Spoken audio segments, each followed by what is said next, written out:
ఎన్టీఆర్ అని మాత్రం అయితే దేవర టూ మూవీ అయితే చెయ్యాడు. త్రివిక్రమ్ అయితే నెక్స్ట్ అయితే రాబోతుందని చాలా మంది అయితే ఫ్యాన్స్ మీద కావాలని వైరల్ చేశారు భయ. దేవర టూ మూవీ అయితే కన్ఫర్మ్ అయితే డిసెంబర్ నుంచి అయితే రాబోతున్నట్టయితే ప్రకటిస్తున్నారు. ఇంకా ఈ మూవీ అయితే డిసెంబర్ నుంచి అయితే షూటింగ్ అయితే జరగబోతుంది. ఎన్టీఆర్ అని అయితే అన్నిటికీ ఫుల్ వైరల్ అయితే చెక్ పెట్టేశాడు ఇంకా సోషల్ మీడియా అయితే. ఎందుకంటే ఎన్టీఆర్ అనేది దిగబోతున్నాడు భయ. ఎన్టీఆర్ అనేది డిసెంబర్ అయితే దేవర టూ మూవీ అయితే రెడీ కాబోతుంది. షూటింగ్ అయితే ఇంకా కొరటాల్సి అయితే స్క్రిప్ట్ అయితే రాసి అయితే రెడీలో ఉన్నాడు భయ. పక్కా దిగబోతుంది ఈ మూవీ. పెద్ద ప్రాంతం అయితే దేవర టూ మూవీ అయితే రాబోతుంది. చాలా మంది అయితే దేవర టూ లేదు అని చెప్పేశారు. ఇంకా అన్నిటికీ కొరటాల్సిగా మన ఎన్టీఆర్ అయితే చెక్ పెట్టేశాడు. దీని తర్వాత అయితే ఈ షూటింగ్ అయితే డిసెంబర్ అయితే షూటింగ్ అయితే స్టార్ట్ కాబోతుందంట. ఇంకా ఫుల్ వైరల్ అయితే అవబోతుంది భయ.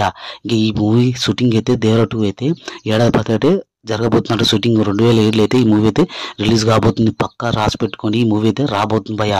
ఎందుకంటే చాలా మంది ఫ్యాన్స్ మాత్రం దేవర టూ లేదని నిరాశపరిచారు. ఎన్టీఆర్ అని ఇంకా త్రివిక్రమ్తో పోతాడు, ఇంకా ఆయన డైరెక్షన్ అయితే రాబోతుందని చాలా మంది అయితే చెప్పారు. ఇంక ఇవన్నిటికీ చెక్ పెట్టేసి అయితే దేవర టూకి అయితే దిగబోతున్నాడు మన ఎన్టీఆర్ అన్న. పక్కా రాసి పెట్టుకొని ఈ డిసెంబర్ నుంచి అయితే షూటింగ్ అయితే స్టార్ట్ జరగబోతుంది. ఇంకా పక్కా రాసి పెట్టుకొని భయ ఈ మూవీ షూటింగ్ అయితే పక్కా దేవర టూ మూవీ అయితే ఉండబోతుంది. ఇంకా ఈ వీడియో నచ్చితే సబ్స్క్రైబ్ చేసి లైక్ కొట్టాడు భయ.